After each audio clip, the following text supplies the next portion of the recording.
Pour moi, ces paroles sont devenues très grandes. Ce psaume 78, 78, ce sont des paroles très précieuses. Et je pense que ce psalmiste, il n'a pas parlé de lui-même,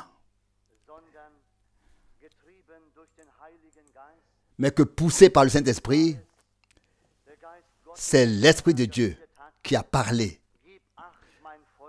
Verset 1, psaume 78, psaume 78. Sois attentif, mon peuple, à mon enseignement, prête l'oreille aux paroles de ma bouche. C'était toujours l'appel de Dieu à son peuple là, pour qu'il écoute ce qu'il avait à lui dire. Et nous avons déjà lu dans le prophète Ésaïe, le verset 10, donc, Ésaïe 55, verset 10. La parole de Dieu ne revient pas à vide, sans effet. Quand Dieu parle, la parole est quelque chose qui accomplit ce pourquoi il envoie. Dieu ne fait pas de paroles en l'air. Elles peuvent être très simples aux oreilles des hommes et peut-être même condamnables ou rejetables, mais elles restent vraies et elles s'accomplissent parce que la bouche de Dieu l'a prononcée. Et c'est ainsi que le Seigneur a parlé à son peuple ici. Prends garde, mon peuple, à mon enseignement. Je pense que si Dieu a parlé autrefois, il l'a fait aussi dans nos jours. Et si nous devrions faire attention à ce qu'il a dit, c'est bien en ces jours. Faire attention à ce qu'il a dit, car nous savons que le temps est très proche. Et comme nous l'avons déjà entendu, son retour, son avènement est proche. Au verset 3, il est écrit ensuite, verset 3, « Ce que nous avons entendu et ce que nous avons appris et ce que nos pères nous ont raconté. » En lisant ce verset, j'ai pensé directement à la parole qui est presque similaire à celle que Jean écrit dans sa lettre ici aux saints. Dans 1 Jean 1, verset 1, il dit « Ce qui était dès le commencement, ce que nous avons entendu, ce que nous avons vu de nos yeux. » 1 Jean 1, verset 1. « Ce que nous avons contemplé et que nos mains ont touché de la parole de vie. » Verset 2. « Et la vie a été manifestée. Et nous avons vu et nous rendons témoignage. Et nous vous annonçons la vie éternelle qui était auprès du Père et qui nous a été manifestée. » Verset 3. « Ce que nous avons vu et entendu, nous vous l'annonçons à vous aussi, afin que vous aussi soyez en communion avec nous. » Or, la communion avec nous est aussi la communion avec le Père et son Fils Jésus-Christ. Verset 4. « Et nous écrivons ceci afin que notre joie soit parfaite. » Et voici le message, verset 5, que nous avons entendu de lui et que nous vous annonçons. Dieu est lumière et il n'y a point en lui de ténèbres. Verset 6, si nous prétendons être en communion avec lui, tout en marchant dans les ténèbres, nous mentons et nous nous attachons pas à la vérité. Nous ne nous tenons pas à la vérité. Verset 7. Mais si nous marchons dans la lumière comme il est dans la lumière, nous sommes en communion les uns avec les autres. Et le sang de son Fils Jésus nous purifie de tout péché. Verset 8. Si nous prétendons ne pas avoir de péché, nous nous trompons nous-mêmes. Et la vérité n'est pas en nous. Verset 9. Si nous confessons nos péchés, il est fidèle et juste pour nous pardonner nos péchés et nous purifier de toute injustice. Verset 10. Si nous prétendons ne pas avoir péché, nous le faisons menteur et sa parole n'est pas en nous. C'est ce qu'écrit Jean. Et en particulier, les paroles comme il l'a dit, ce que nous avons vu, ce que nous avons entendu et en ce qui nous concerne, ce que nous avons peut-être touché. Ici, ce psalmiste dit, dans le psalmiste 78, ou même 78, verset 3, ce que nous avons entendu et expérimenté et que nos pères nous ont raconté. Au verset 4, nous ne le cacherons pas à leurs enfants, mais nous l'annoncerons à la génération future. Frères et sœurs, telle avait bien été la volonté de Dieu, que les puissantes actions de Dieu ne soient pas mises sous le boisseau, mais qu'elles soient propagées, proclamées. Ils devaient le dire à leurs enfants, à leurs descendants. Ils devaient parler de ce qui leur avait été accordé par Dieu et de ce qui était important. Et ici aussi, Jean, il fait la même chose. Il écrit à propos des choses et il dit ce qui leur a été accordé de la part de Dieu. Jean fait la même chose. Il ne le garde pas pour lui, il le transmet. Je pense que cela a été transmis jusqu'à nos jours.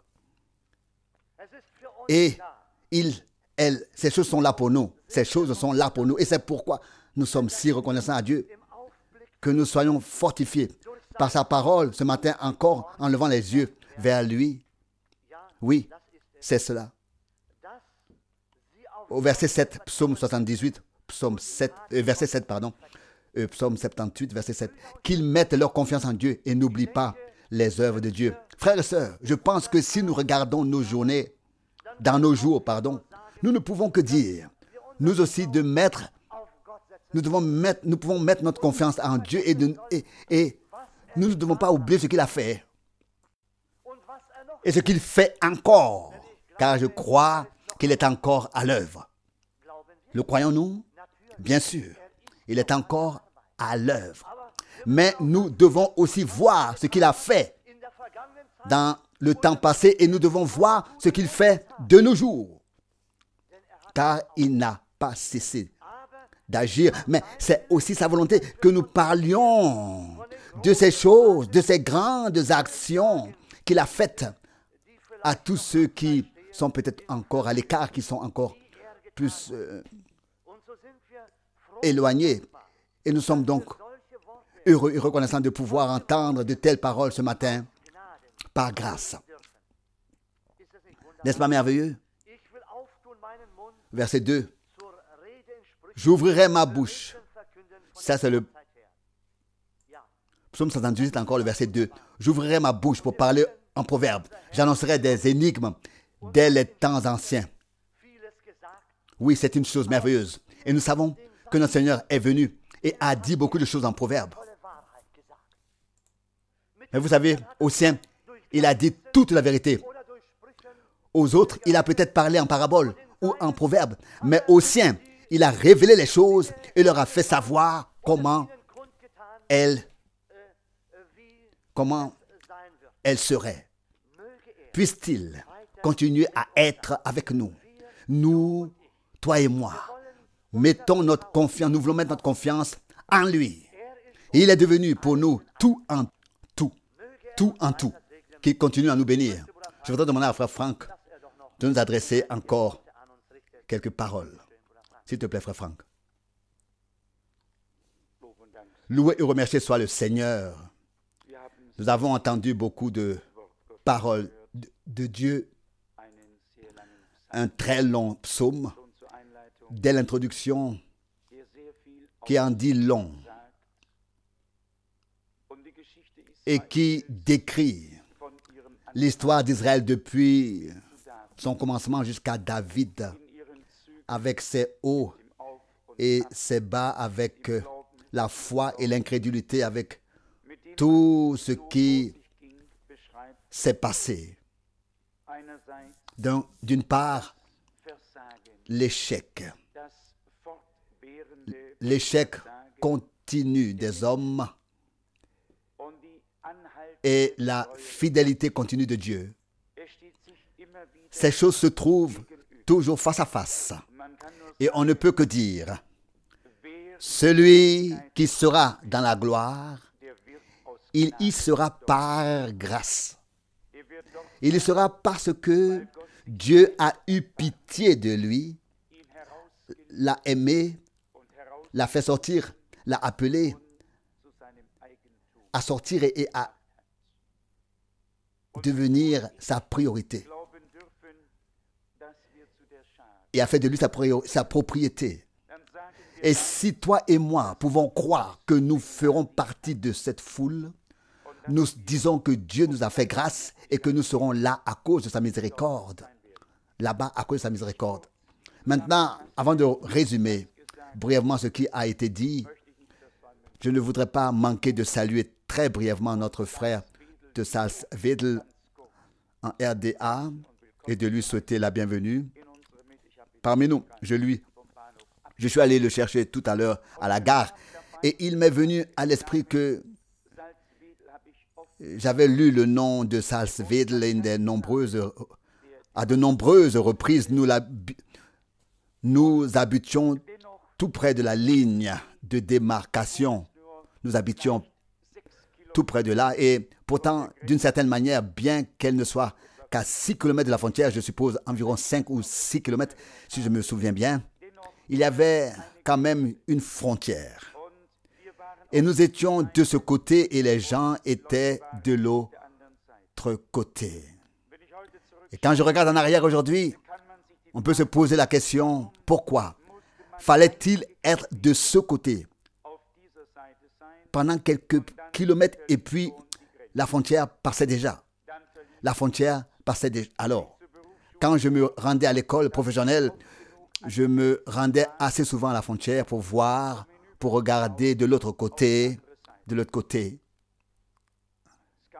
La pensée m'est venue, cela peut être ainsi dans le royaume de Dieu. On peut être tout près de la frontière. La question est de savoir de quel côté nous nous tenons, de quel côté nous marchons, de quel côté nous nous trouvons.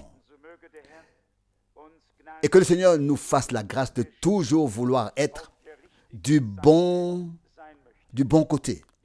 La frontière passe, nous le savons. Ce n'est pas nous qui l'avons tracée, peut-être est-ce Dieu qui l'a tracée. L'important, c'est que nous soyons du bon côté de la frontière. Ce n'est ni l'Est ni l'Ouest, mais c'est ce que Dieu a délimité. Les pensées de Matthieu 13 me sont venues en entendant tout cela, aussi du psaume 78, et puis de ce qui a été lu par la suite, le psaume 78. Il est dit ici, en relation avec Matthieu 13 au verset 10. Matthieu 13, verset 10. Les disciples s'approchèrent de Jésus et lui demandèrent, « Pourquoi leur parles-tu en parabole ?» Verset 11, il répondit, « Il vous a été donné de connaître les mystères du royaume des cieux, mais à ceux-là, il ne leur a pas été donné. » Verset 13, « Car on donnera à celui qui a, et il sera dans l'abondance.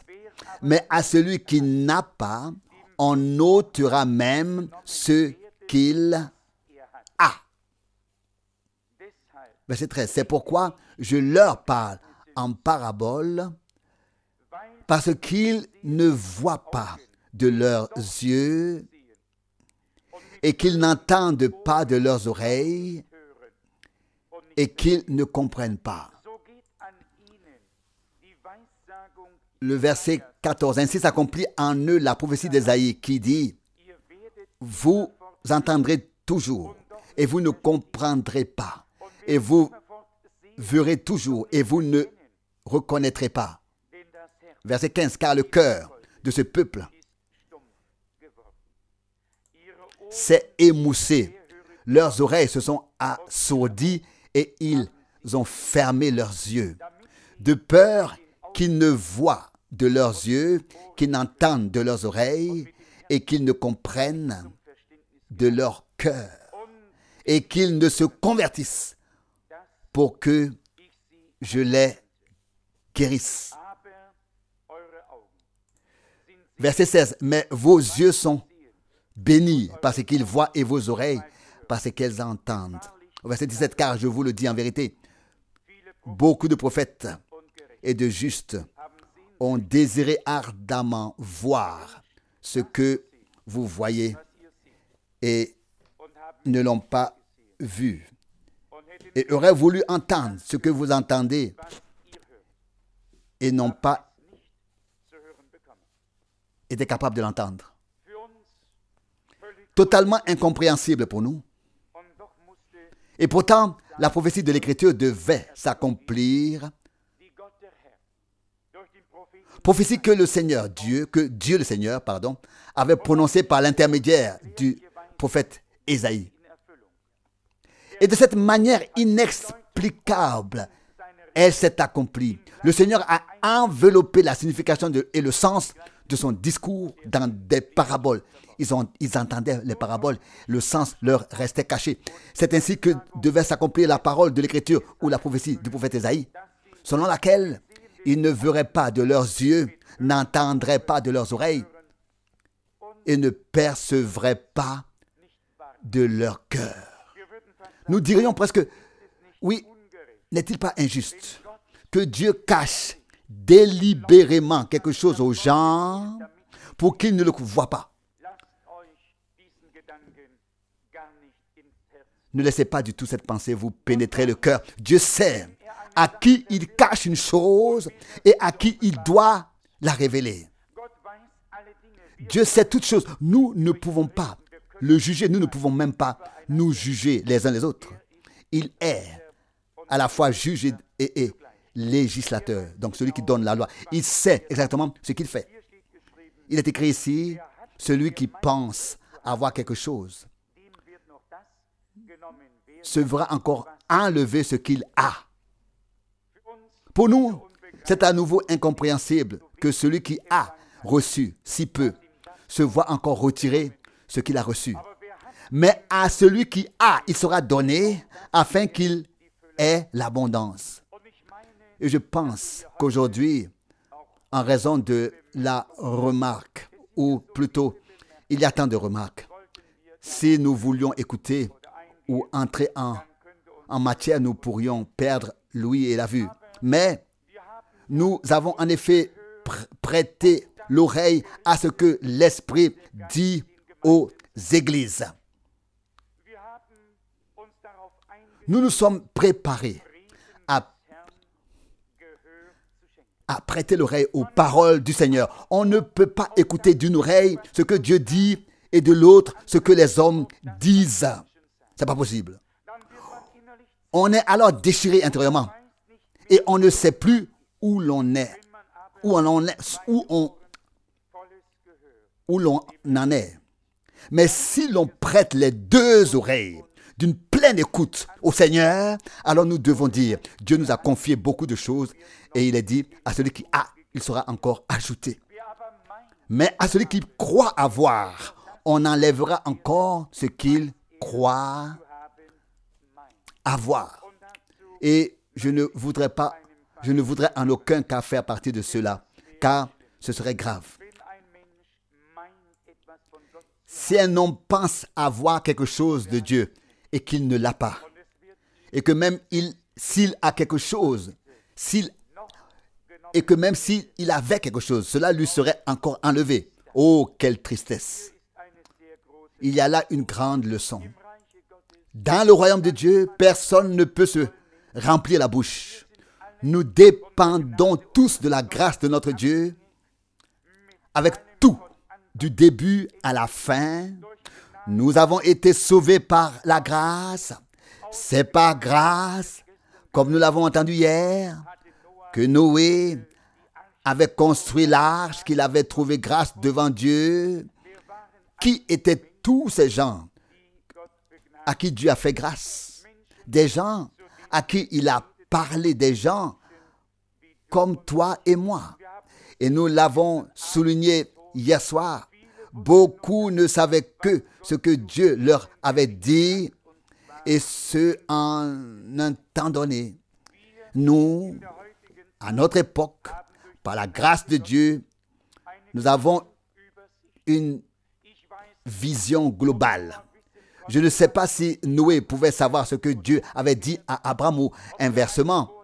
que l'un ait vécu avant ou après, chacun ne savait peut-être que ce que Dieu lui avait dit ou en grande partie, ou en grande partie seulement ce que Dieu lui avait dit. Ensuite, tout a été réuni dans un Ancien Testament et nous constatons que les hommes ne pouvaient plus rien faire de ce que Dieu avait dit à Abraham. Ils ont eu leurs propres interprétations, leur propre compréhension à ce sujet. Il en va de même dans le Nouveau Testament. Non pas que les gens n'en aient pas entendu parler, mais ils se font leur propre pensée à ce sujet. Dieu doit me parler et te parler par sa parole et par son esprit avant que nous puissions le comprendre correctement. Et je crois que nous pouvons dire qu'il nous a parlé en ces jours et pas en parabole, mais librement et ouvertement. Et ce qui est encore voilé est de toute façon remis à Dieu. C'est déjà écrit dans Deutéronome, n'est-ce pas? Nous avons souvent cité ce passage, Deutéronome 29, verset 28. Ce qui est encore caché est au Seigneur, notre Dieu, mais ce qui est déjà manifesté est pour nous et pour nos enfants. Il en est ainsi, il en sera toujours ainsi. Dans ce qui est caché, aucun de nous ne peut entrer. Dieu doit le révéler, il doit nous le communiquer par grâce. Ensuite, j'ai aussi remarqué dans la parole de l'Épître de Jean ce qui est nécessaire pour être en communion les uns avec les autres, pour être en communion avec Dieu. 1 Jean 1, verset 6, c'était « Si nous prétendons être en communion avec lui, tout en marchant dans les ténèbres, nous mentons et nous ne nous tenons pas à la vérité. » La vérité n'est pas ce que toi et moi disons. La vérité est ce que Dieu a dit. La parole de Dieu est la vérité. Oh, combien de fois entendons des gens dire « Oui, je vais te dire la vérité. » Et ils disent toutes sortes de choses sauf la vérité. Ils disent des choses selon leur compréhension et pensent que c'est la vérité. Mais la vérité, au sens où Dieu l'entend ici, c'est vraiment la parole de Dieu tout seul. Ce n'est pas ce que toi et moi avons à dire, mais ce que Dieu lui-même a dit, c'est ça qui est la vérité. Et c'est pourquoi il est aussi écrit, verset 10, Jean 17, 17, sanctifie-les dans ta vérité, ta parole est la vérité. Non pas ce que nous avons parfois à dire, mais ce que Dieu a déjà dit. Il est écrit plus loin, au verset 7, 1 Jean chapitre 1, verset 7. Mais si nous marchons dans la lumière comme il est dans la lumière, nous sommes en communion les uns avec les autres. N'est-ce pas merveilleux? Il est écrit ailleurs, celui qui marche dans la lumière ne se heurte pas. Son chemin est éclairé. Il voit où il va. Et s'il y a un obstacle, il ne sera pas maladroit et ne passera pas par-dessus l'obstacle ou ne tombera pas par-dessus. La lumière lui indique et lui dit, il y a un obstacle. Écarte-toi de son chemin ou d'une manière ou d'une autre, l'homme sera éclairé sur ce qu'il doit faire. Mais celui qui marche dans les ténèbres manque de trébucher sur lui-même. Oui, il y a des gens qui mettent une jambe derrière l'autre et tombent sur leur propre jambe. Cela existe aussi. Et quand on marche dans les ténèbres, on trébuche effectivement sur tout et n'importe quoi. Et puis, on rejette la faute sur tout le monde. Non, la faute n'incombe à personne d'autre. Celui qui marche dans la lumière voit le chemin avec Dieu. Il ne se cogne pas, il ne trébuche pas. Il lève les yeux vers son Dieu et sa parole est une lampe à nos pieds et une lumière sur le chemin que nous devons suivre. Le verset 7, 1 Jean 1. Mais si nous marchons dans la lumière, comme il est dans la lumière, nous sommes en communion les uns avec les autres. Et le sang de son Fils Jésus nous purifie de tout péché. Ici, Golgotha est mis en avant. Et ensuite, il est dit, verset 8, « Si nous prétendons ne pas avoir de péché, nous nous trompons nous-mêmes et la vérité n'est pas en nous. » Cela ressemble presque à une contradiction, mais ce n'en est pas une. Deux choses sont vraies. Il est vrai que tout homme est né dans le péché. Nous ne sommes pas devenus pécheurs parce que nous avons fait ceci ou cela. Nous avons été conçus dans le péché. Nous sommes nés dans le péché. Nous sommes entrés dans ce monde en tant que pécheurs. Celui qui dit qu'il n'a pas de péché se ment donc à lui-même ou présente même Dieu comme un menteur. Mais celui qui est devenu croyant et qui ne peut pas confesser de tout cœur que Dieu a transféré tous nos péchés sur l'agneau de Dieu. Et comme l'a dit Jean, voici l'agneau de Dieu qui ôte les péchés du monde. Celui qui ne peut pas faire ça n'a pas compris la rédemption. D'une part, l'aveu que nous sommes nés dans le péché et que nous avons été considérés comme tels aux yeux de Dieu. D'autre part, que l'agneau de Dieu a emporté et expié nos fautes et nos péchés et que nous avons été rendus libres. Et c'est pourquoi cette parole du Seigneur ici, cela doit être vu sous le bon angle. Et tout est alors en ordre. Revenant à la seule parole de l'épître aux Romains, nous devons certainement conclure par une parole très glorieuse ici. Très glorieuse ici. Il est déjà écrit auparavant, Romains 15, verset 1. Nous, les forts, avons le devoir de porter les faiblesses de ceux qui ne le sont pas et de ne pas penser à nous-mêmes avec complaisance. Si nous pensons que quelqu'un est faible, nous n'avons pas le devoir de nous regarder avec complaisance et de penser nous-mêmes et de nous penser nous-mêmes forts, mais nous avons même le devoir, selon cette parole de Dieu, de porter le devoir, l'obligation de porter les faiblesses de ceux qui ne sont pas aussi forts que nous et de ne pas nous regarder avec complaisance ou de penser ainsi à nous-mêmes. Il y a une grande différence entre le fait que le bon plaisir de Dieu, la faveur de Dieu repose sur un homme et le fait que nous nous trouvions nous-mêmes agréables. Nous nous regardions nous-mêmes avec complaisance. C'est une différence à l'échelle du ciel. L'un est une tromperie humaine et l'autre est la grâce de Dieu qui s'est abattue sur ta vie et la mienne. Et nous pouvons faire le tri là où nous avons pris notre position. Il n'est pas nécessaire d'être mathématicien pour pouvoir en juger d'une manière ou d'une autre. Et il n'est pas non plus nécessaire d'avoir trop de choses ici en haut dans la tête, mais simplement de constater quelle disposition, quel sentiment, quelle pensée est vraiment en toi et en moi. Rien de plus. C'est déjà suffisant. Nous n'avons pas besoin de demander, oui, qu'est-ce que tu crois que je suis en réalité et comment je me présente devant Dieu. Non.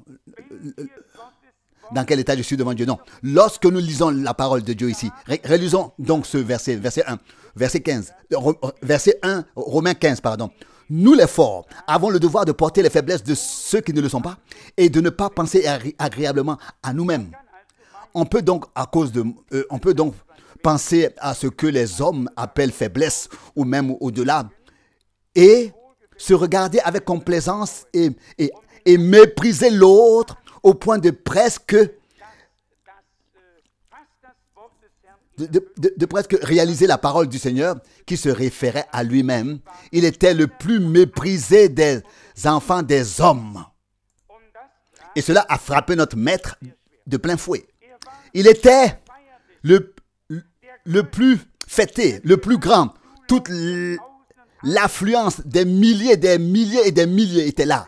Et soudain, le plus honni, le plus méprisé, celui que les hommes évitent, celui que l'on a rejeté. Les deux, avec le même manteau. Une fois, le grand Hosanna, soit à celui qui vient au nom du Seigneur, et ensuite crucifiez-le. Et vous savez que je l'ai dit ici, lorsque frère Branham en a parlé, et a dit, ne l'oubliez pas, ce sont les mêmes personnes qui ont crié Hosanna, Hosanna, qui ont ensuite crié crucifiez-le, crucifiez-le. Dans mon cœur, je pensais, homme de Dieu, je ne te crois pas. Il devait s'agir de deux groupes différents. L'un criait ici et l'autre cela. Aujourd'hui, les leçons m'ont communiqué tant de choses que je n'ai plus du tout besoin d'autres éclaircissements. Mais il faut parfois, dans la vie personnelle, et je me demande effectivement, souvent, pourquoi un homme doit suivre certains chemins et voir s'accomplir dans son propre corps, dans son âme, dans son esprit, certaines paroles de Dieu sur lui et sur lui et sur elle-même et les laisser passer des choses que l'on ne connaissait auparavant qu'en théorie et que l'on a soudain ressenti dans la pratique. Et je vous dis que la théorie et la pratique sont très éloignés l'un de l'autre. L'une est dans notre tête et l'autre est une chose que nous devons vivre personnellement. Ici, on continue à dire,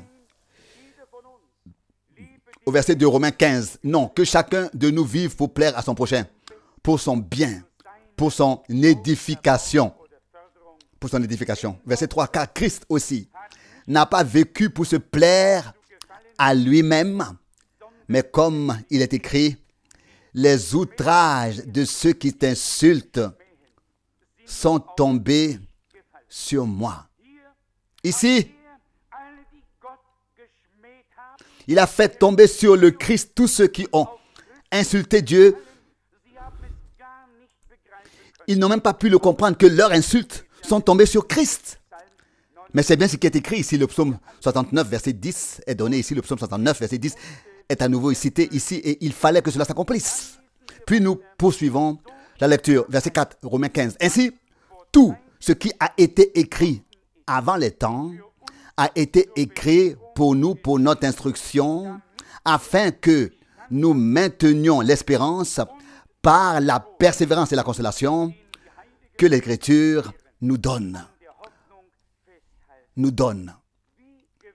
Comment donne-t-elle du réconfort? Pas seulement en parole, mais en nous montrant que Dieu nous a aidés dans toutes les situations, qu'il a montré une nouvelle voie dans les situations sans issue. Et quand je viens à l'assemblée de cette manière, je prends la résolution et je dis, tu dois tout simplement à tes frères et à tes sœurs de leur dire, tant que le Seigneur ne donnera pas de nouvelles instructions, ils te pardonneront, mais ils me laisseront assis et je ne parlerai tout simplement pas pendant ce temps.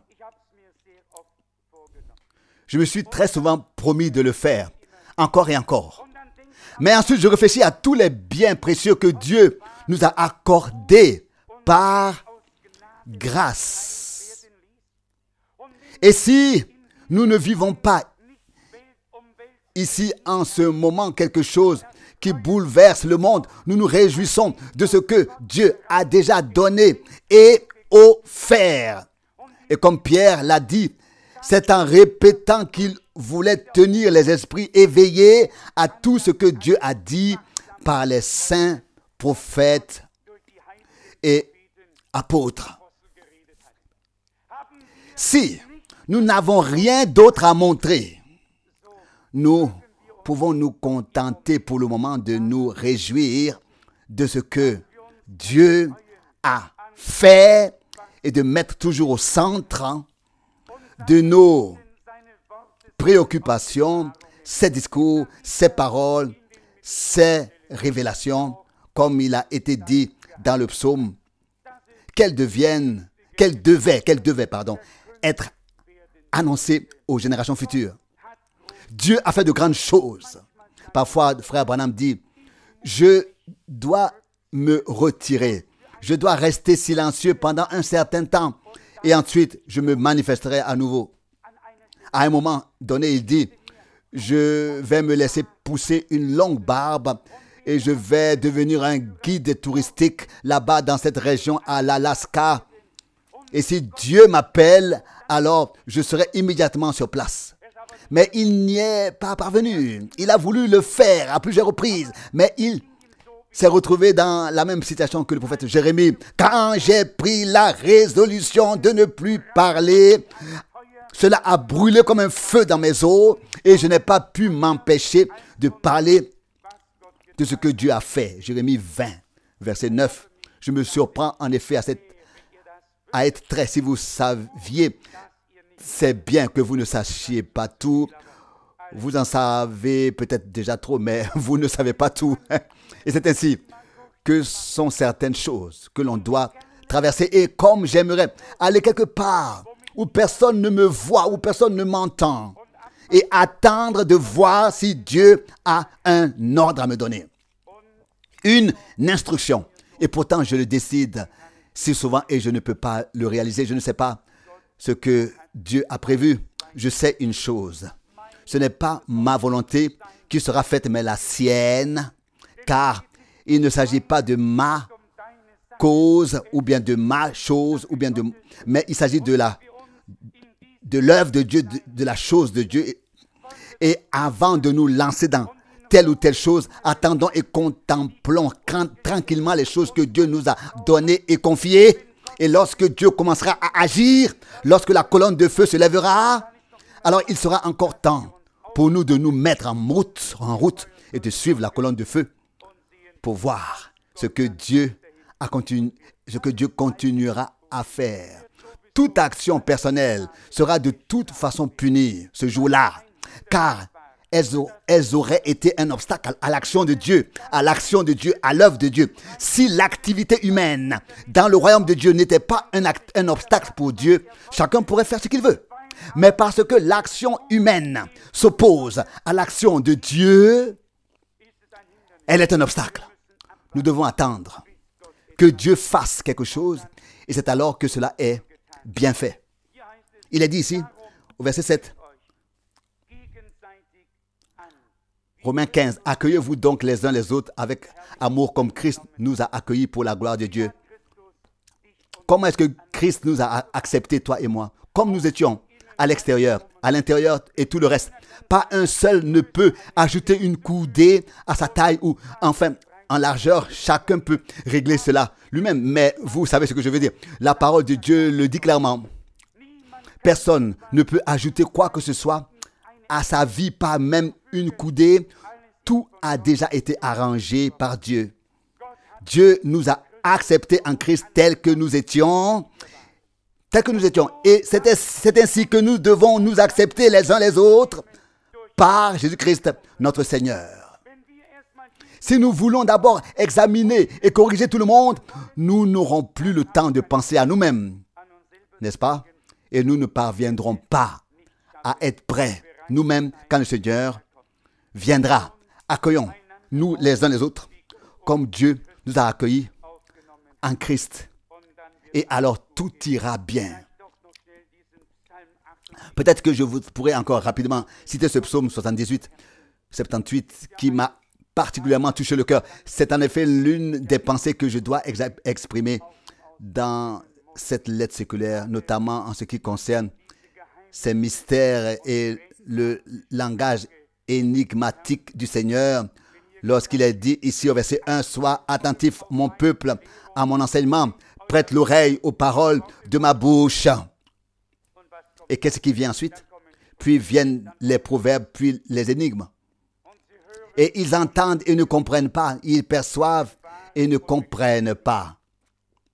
Il est dit au verset 2, j'ouvrirai ma bouche pour parler en proverbes. J'annoncerai des énigmes dès les temps anciens. Ils ont entendu, mais ils n'ont pas compris.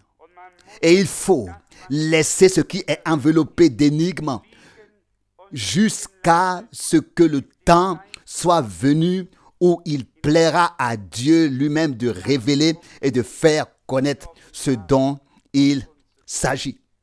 On ne peut pas se mettre à sonder ou à exposer les choses divines de sa propre initiative. Il n'y a qu'une chose à faire, attendre que le Saint-Esprit nous y conduise et qu'il plaise à Dieu de faire les choses lui-même, de les réaliser.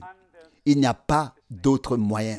Celui qui essaie d'interpréter certaines déclarations de Frère Branham devra constater qu'il a fait tellement de déclarations différentes sur le même sujet qu'il n'y a aucun sens à se fixer sur ceci ou cela, mais à attendre.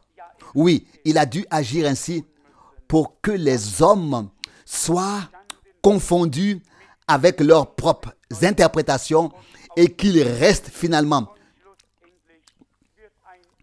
une semence de Dieu qui sera témoin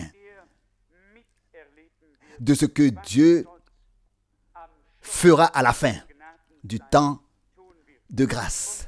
Et nous pouvons attendre cela en toute confiance. Je ne suis plus du tout pressé.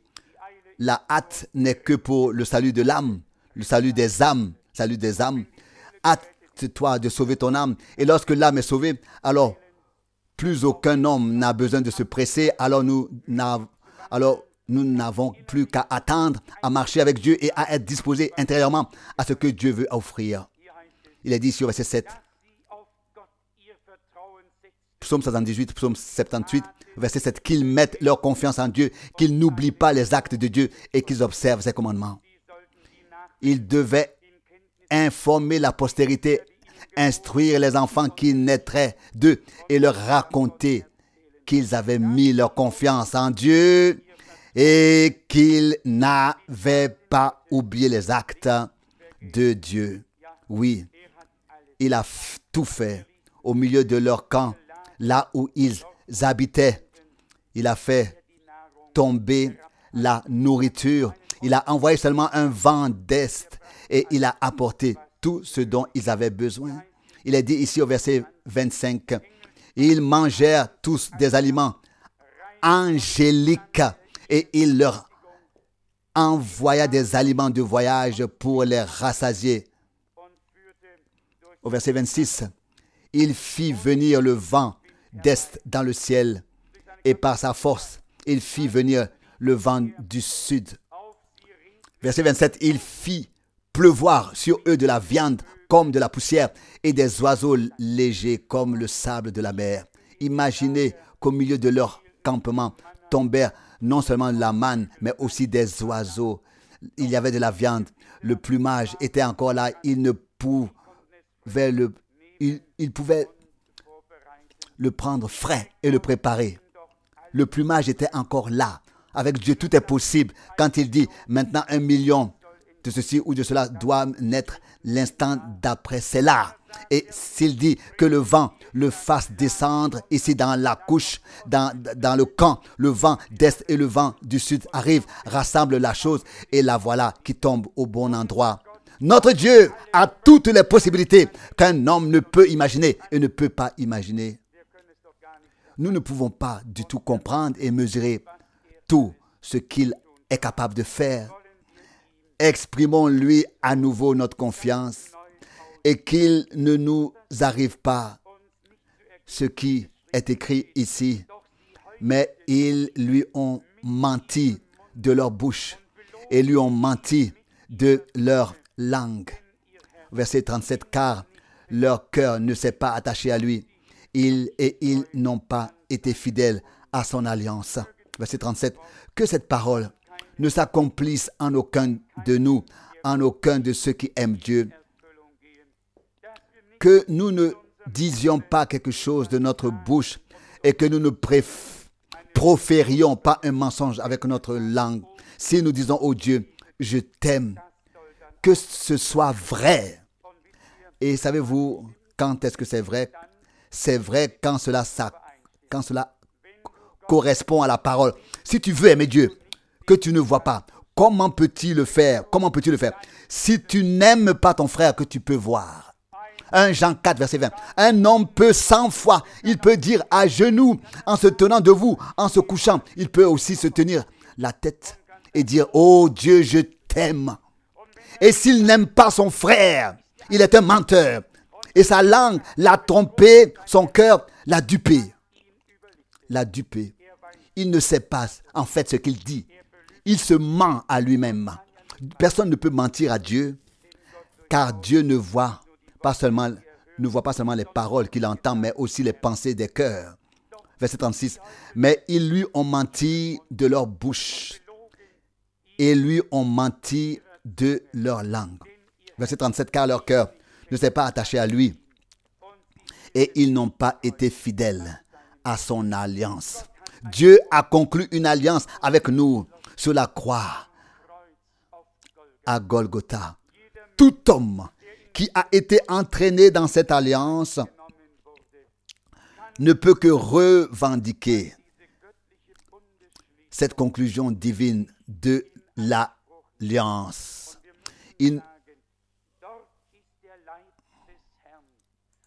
Donc, on ne peut que revendiquer pour lui cette conclusion divine de l'alliance. Et nous devons dire, c'est là qu'est le corps du Seigneur. Tous les membres de son corps y ont été rachetés. Le sang a été versé pour plusieurs. Et quiconque est un membre du corps de Jésus-Christ distinguera, discernera le corps du Seigneur et se considérera comme membre en disant, Seigneur, je peux par grâce faire partie de l'Église des premiers-nés, de ceux qui ont été appelés, élus avant la fondation du monde. Ceux qui ont été appelés à sortir avant la fondation du monde. Celui qui ne discerne pas le corps du Seigneur fera ses propres choix, prendra des propres décisions. Celui qui appartient au corps du Seigneur distinguera, discernera le corps du Seigneur et se verra et se considérera lui-même comme membre de ce corps. Et pas seulement lui-même, mais aussi chaque frère et chaque sœur comme membre du corps de Jésus-Christ par grâce. Il considérera chaque frère et sœur ainsi. Que Dieu me donne cela et qu'il nous le donne à tous par grâce. Et puis, vous le savez, par Salomon, Dieu a donné un seul exemple dans l'Ancien Testament. Il s'agissait tout de même là-bas des deux enfants de ces femmes. Et qu'est-ce que la sagesse divine y a révélé? Mais le fait que la femme à qui l'enfant n'appartenait pas, elle a dit, partage-le, divise-le, coupe-le et personne n'en profitera. Et la femme qui avait donné naissance à l'enfant, porté sous le cœur, elle a dit non, ne le fais pas, laisse-le vivre. C'était la mère, c'était la sagesse divine qui s'est manifestée. Vous savez, si nous sommes l'Église du Seigneur et que des croyants ou des gens naissent ou bien sont nés, qui dit partage, diviser? Non. Les gens, si quelqu'un dit ça, on n'a pas besoin de demander. La chose parle d'elle-même, parle pour elle-même. Ils ne l'ont pas porté sous leur cœur. Ils n'ont pas assisté à sa naissance. Ils n'ont pas subi les douleurs de l'enfantement. Que dit Paul? Vous avez 1000 maîtres, mais pas de père, mais peu de père en Christ. Et il dit, une fois de plus, je vous enfante avec douleur. Galates 4, verset 19. Celui qui n'est pas né avec l'Église, qui n'a pas subi les douleurs de l'enfantement, qui n'a pas compatit avec tous ceux qui se sont ajoutés, qui sont nés dans le royaume de Dieu, ah, il peut facilement diviser de tous les côtés. Selon la devise, tout le monde n'a pas sa part du gâteau. Mais celui qui est né avec, celui qui est porté sous le cœur avec lui, c'est différent. Il ne partagera pas, il dira, il ne divisera pas, il dira, laissez tout ensemble, laissez tout ensemble.